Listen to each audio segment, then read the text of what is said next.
My dear students and parents, this is Daniel and welcome back to my channel. NEET UG 2026 refund verification டீட்டெயில்ஸும் admit கார்டும் update ஆகிருக்கு. Already நிறைய மாணவர்கள் download பண்ணியிருப்பாங்க.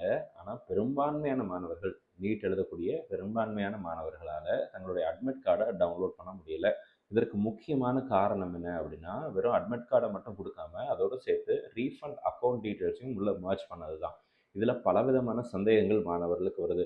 ஒரு இது டைமில் அந்த வெப்சைட்டுக்குள்ளே லாகின் பண்ணுறது அப்படிங்கிறதே ஒரு பெரிய குதிரைகொம்பான விஷயமாக தான் இருக்குது. என்டிஐ ஏன் இவ்வளோ கஷ்டமாக இந்த விஷயத்தை காம்ப்ளெக்ஸ் பண்ணி வச்சுருக்காங்கன்னு எனக்கு புரியல.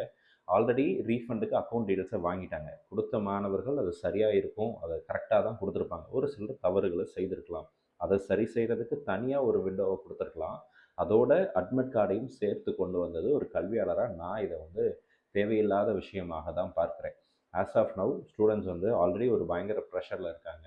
ரீநீட் வைக்கிறீங்க, திரும்ப அந்த எக்ஸாமினேஷன் ப்ராசஸையும் இன்னும் கொஞ்சம் கஷ்டப்படுத்துறது, இன்னும் கொஞ்சம் அந்த மாணவர்களை டென்ஷனுக்கு உள்ளாக்குறது அப்படிங்கிறது தேவையில்லாத விஷயமாகத்தான் நான் பார்க்குறேங்க. அது எக்ஸாமினேஷன் ரீஃபண்ட் அக்கௌண்ட் நீங்கள் ரீஃபண்ட் கொடுக்குறேன்னு சொல்லிட்டீங்க, ஓகே. இப்போ ரீஃபண்டுக்கு ஓப்பன் பண்ணோம் அப்படின்னா அந்த பேஜே ஓப்பன் ஆக மாட்டேங்குது. ஒன்று, அதிகாலை நேரத்தில் இன்றைக்கி காலையில் ஏர்லி மார்னிங் கொஞ்சம் ஆக்சசபிளாக இருந்துச்சு. சில மாணவர்களுக்கு நம்ம டவுன்லோட் பண்ணோம், ஓப்பன் ஆச்சு. ஆனால் இப்போ பார்த்தீங்கன்னா டே டைமில் பார்த்தீங்க அப்படின்னா it is not at all responsive. ஒரு நேரத்தில் ஓப்பன் பண்ணுறது, user name, application number, password, கேப்சாலாம் கொடுத்து என்டர் பண்ணோடனே த சர்வீசஸ் அன்அவைலபிள் அப்படின்னு வந்துடுது. அடுத்த கட்டமாக அதையும் தாண்டி உள்ளே போயிட்டோம் அப்படின்னா அதில் போய் நம்மளுடைய நேம் மற்ற டீட்டெயில்ஸ் எல்லாம் அதில் இருக்கும். அதெல்லாம் பார்த்துட்டு போனோடனே அதுக்கப்புறம் அடுத்த ஸ்டேஜுக்கு போகும்போது வெரிஃபை பேங்க் அக்கௌண்ட் அப்படிங்கிறத கொடுக்கும்போது அங்கே போய் டைம் அவுட் ஆகிடுது, அல்லது வேறு ஏதாவது ஒரு எரர் கோடை டிஸ்பிளே பண்ணுது. இப்படி தான் என்டிஏ இருக்குது. You know people right. என்டிஏக்கு தெரியும் 22 லட்சம் பேர் நீட் எழுதுறாங்கங்கிறது உங்களுக்கு நல்லாவே தெரியும். அப்போ அத்தனை லட்சம் பேர் ஆக்சஸ் பண்ணக்கூடிய அளவுக்கு வெப்சைட்டை, அதனுடைய இன்டர்நெட் கேப்பபிலிட்டியை, யூசர் கேப்பபிலிட்டியை இன்க்ரீஸ் பண்ண வேண்டியது, அதனுடைய பேண்ட்வித்தை இன்க்ரீஸ் பண்ண வேண்டியது, இதெல்லாம் நேஷனல் டெஸ்டிங் ஏஜென்சியோட வேலை தான். இதுக்கு யார் மேலே போய் நம்ம பழிய போட போகிறோம், யார் மேலே பொறுப்பு கொடுக்க போகிறோம் அப்படின்னு சொல்லி தெரியல. விட்டால் நமக்கு இந்தியாவில் இருக்கக்கூடிய சென்ட்ரல் கவர்மெண்ட்டில் இருக்கக்கூடிய செக்யூரிட்டி சிஸ்டம், அதாவது இன்டர்நெட்டுக்குரிய cyber security system, software engineers, இந்த மாதிரி பெரிய பெரிய ஆளுங்கள்லாம் கொண்டு வந்து தான் இதை சரி பண்ணுவாங்க போல இருக்குது நேஷனல் டெஸ்டிங் ஏஜென்சி. ஏன்னா கொஸ்டின் பேப்பரை கொண்டு வரதுக்கு தான் ஏர்ஃபோர்ஸை பயன்படுத்துகிறாங்கல்ல. அதே மாதிரி இதுக்கும் ஏதாவது ரீசன் சொல்லலாம். இப்போதைக்கு இந்த ரீஃபண்ட் அக்கௌண்ட்டை செய்வதற்கான ரொம்ப ஈஸியான மெத்தடை நான் உங்களுக்கு சொல்லித்தரேங்க. நான் இது வரைக்கும் பண்ண மாணவர்களுக்கு, நம்மளுடைய ஸ்டூடெண்ட்ஸ் நிறைய பேருக்கு நம்ம டவுன்லோட் பண்ணியிருக்கோம். பேங்க் அக்கௌண்ட் டீட்டெயில்ஸையும் ஆட் பண்ணியிருக்கிறோம், வெரிஃபை பண்ணியிருக்கிறோம். ஆல்ரெடி இது வரைக்கும் கொடுக்காதவங்களுக்கு புதுசாக ஆட் பண்ணியிருக்கோம், ஆல்ரெடி கொடுத்தவங்களுக்கு வெரிஃபை மட்டும் பண்ணியிருக்கிறோம். இந்த மாதிரி நிறைய ஸ்டெப்ஸ் பண்ணியிருக்கிறோம். இதெல்லாம் எப்போ பண்ணோம், எப்படி பண்ணால் இது கொஞ்சம் ஈஸியாக இருக்கும். இந்த ப்ராசஸை, காம்ப்ளெக்ஸான இந்த ப்ராசஸை எப்படி கொஞ்சம் ஸ்மூத்தன் பண்ணுறது அப்படிங்கிறது தான் என்னுடைய எக்ஸ்பீரியன்ஸ் இதை நான் ஷேர் பண்ணுறேன். வீடியோ உங்களுக்கு பிடிச்சிருந்துச்சு அப்படின்னா உங்களோட ஃப்ரெண்ட்ஸ் யாராவது அட்மிட் கார்டு இன்னும் டவுன்லோட் பண்ணாமல் இருக்காங்க அப்படின்னா அவங்களுக்கு ஷேர் பண்ணிவிடுங்க.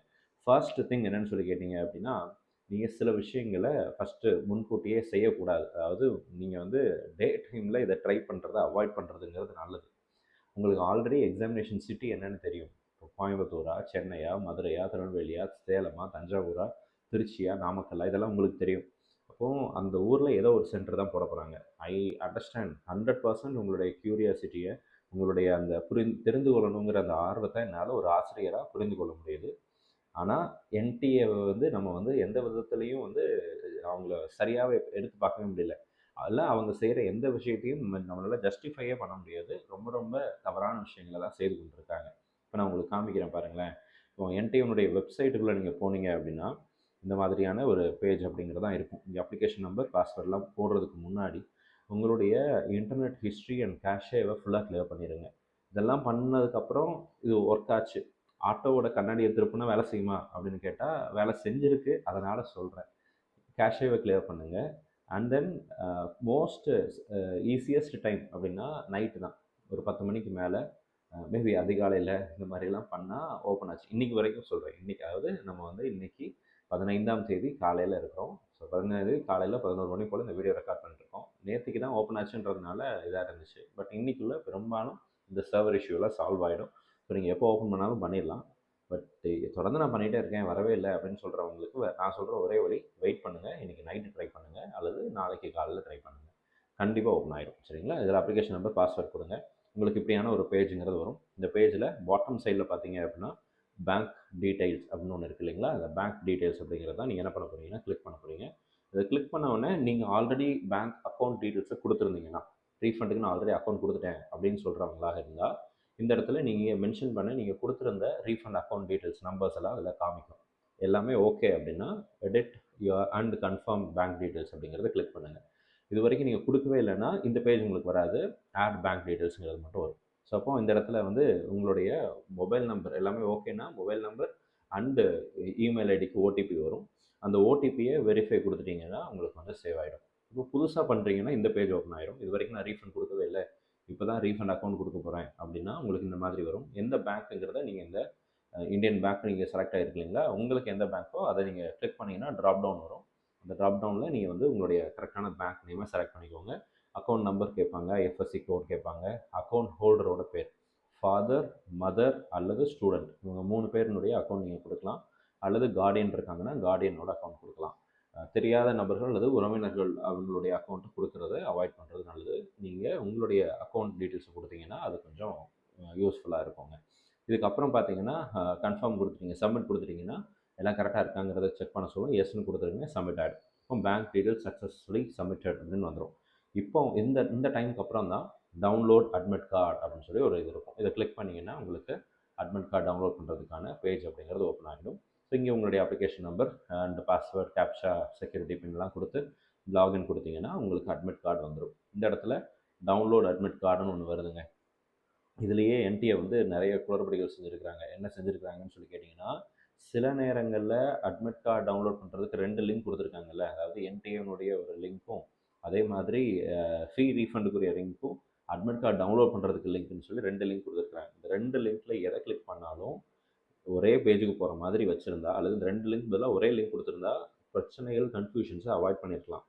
பட் இவங்க 2 லிங்க் கொடுத்துருக்குறாங்க. Second link download your admit card, அந்த லிங்க் மட்டும் கொடுத்தீங்கன்னா ஓப்பன் ஆகும்.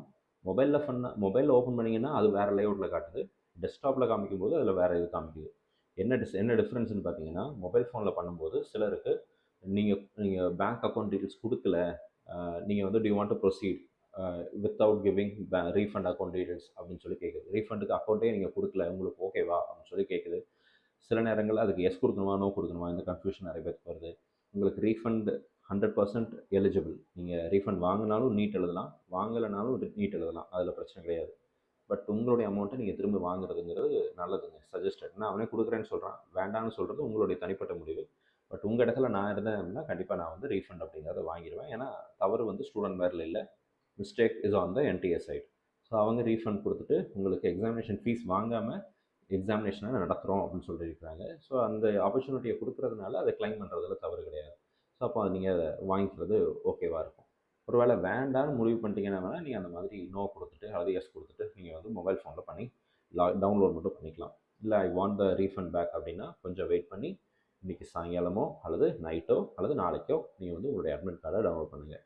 இன்னும் சில நேரங்களில் அட்மிட் கார்டு டவுன்லோட் பண்ணும்போது அந்த ஃபீஸ் ரீஃபண்டு கொடுக்கும்போது லாகின் பண்ணும்போது இன்கரெக்ட் பின் அல்லது இன்கரெக்ட் பாஸ்வேர்ட் நம்ம என்ன கரெக்டாகவே கொடுத்துருந்தா கூட 3 attempts left, 2 attempts left, only 1 attempt left, account will be temporarily blocked, இந்த மாதிரிலாம் தேவையில்லாமல் மாணவர்களை வந்து டென்ஷன் ஆக்குறதை என்டிஏ வந்து தவிர்க்கணும். யார் மேலே தப்பு இருக்கோ அவங்கள இது பண்ணுங்கள், யார் மிஸ்டேக் பண்ணுறாங்களோ அவங்கள பண்ணுங்கள். லாகின் பண்ணும்போது பிரச்சனை வருது அப்படின்னா அது சர்வரோட இஷ்யூ. அதுக்காக ஸ்டூடெண்ட்டோட அக்கௌண்ட் எதுக்கு நீங்கள் பிளாக் பண்ண போகிறீங்க? ஸோ இது தேவையில்லாத விஷயம். ஸோ அப்படி பிளாக்கும் ஆனாலுமே நீங்கள் நீட் எழுதுறதுல எந்த விதமான பிரச்சனையும் வராது. சரிங்களா? இந்த வீடியோ உங்களுக்கு பிடிச்சிருக்கும்னு நினைக்கிறேன். உங்களுடைய கேள்விகள், பெரும்பான்மையான கேள்விகளுக்கு பதில் கிடச்சிருக்கும்னு நம்புகிறேன். ஒருவேளை உங்களுக்கு ஏதாவது கேள்விகள், சந்தேகங்கள் இருந்துச்சு அப்படின்னா கீழே கமெண்ட் செக்ஷனில் டைப் பண்ணுங்கள். அடுத்தடுத்த வீடியோவில் அந்த கேள்விகளுக்குரிய பதில்களையும் பார்த்துடலாம். என்டிஏக்கு ஒரே ஒரு வேண்டுகோள் தாங்க, எக்ஸாமினேஷனை தெளிவாக, சுலபமாக, எளிமையாக, மாணவர்களுக்கு குழப்பம் இல்லாமல், அவங்கள இன்னும் மேற்கொண்டு டென்ஷன் ஆக்காமல், பெற்றோர்களை துன்புறுத்தாமல் எக்ஸாமினேஷனை நடத்துங்க. இந்த மாதிரி நடத்தக்கூடிய மற்ற அமைப்புகள்கிட்டருந்து கற்றுக்க வேண்டிய பாடங்களை, கற்றுக்க வேண்டிய விஷயங்களை கற்றுக்கொள்வது தவறு கிடையாது.